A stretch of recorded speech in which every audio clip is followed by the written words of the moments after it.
दोस्तों कुछ टाइम बाद आप बस, कार या फिर बाइक लेके सीधा इंडिया से थाईलैंड जा सकते हैं घूमने।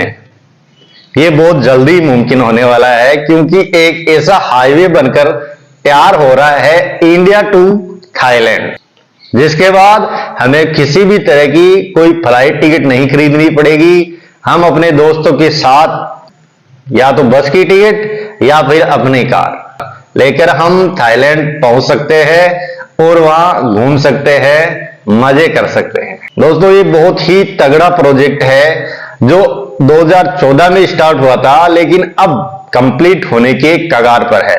वैसे दोस्तों ये जो हाईवे है ये इंडिया से पहले म्यांमार जाएगा और म्यांमार के बाद ये जाएगा थाईलैंड।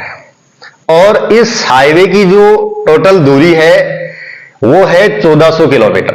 दोस्तों इंडिया का ये पहला प्रोजेक्ट है जिसमें हमारे देश ने 3 देशों को जोड़ने के लिए एक ऐसा हाईवे तैयार किया होगा।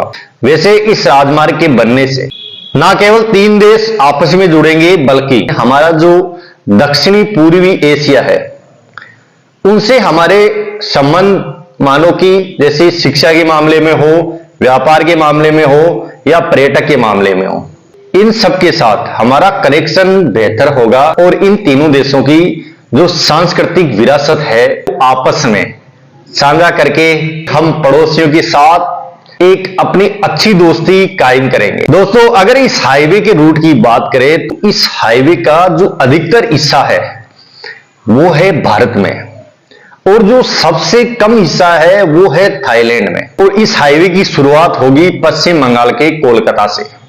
वहां से ये उत्तर की ओर सिलीगुड़ी होते हुए श्रीराम सीमा के सहारे होते हुए असम राज्य में प्रवेश करेगा। वहां से फिर दीनपुर होते हुए आगे एक हाईवे है जिसे यह हाईवे कहते हैं। उस हाईवे के सारे ये नागालैंड और मणिपुर को पार करते हुए मणिपुर के मोरेह जिले से निकलकर ये म्यांमार में प्रवेश करेगा और उसके बाद म्यांमार से निकलकर थाईलैंड के माईसोत में जाकर ये खत्म होगा। वैसे दोस्तों इस हाईवे का जो सपना था वो हमारे पूर्व प्रधानमंत्री जी थे अटल बिहारी वाजपेयी, उन्होंने 2002 में देखा था, लेकिन बाद में ये जो हाईवे इसकी फाइलें दबी की दबी रह गई। उसके बाद जब मोदी जी की सरकार आई तो उन्होंने इस प्रोजेक्ट पर काम शुरू किया और 2014 से यह हाईवे बन रहा है, इसकी प्रोसेसिंग चल रही है। अब ये खत्म होने की कगार पर है। तो इस हाईवे के बनने के बाद हमारा जो दक्षिणी पूर्वी एशिया है उसके साथ हम शिक्षा के मामले में, व्यापार के मामले में या स्वास्थ्य सेवाएं उनके मामले में हम जुड़ेंगे और साथ में हमारी जो पर्यटन गतिविधियां है उनको भी हम मजबूत करेंगे। आज तक हम थाईलैंड जाने के लिए एक फ्लाइट बुक करते थे, लेकिन अब हम अपनी कार से, हम अपनी बाइक से सफर का मजा लेते हुए आसानी से थाईलैंड की यात्रा कर सकेंगे।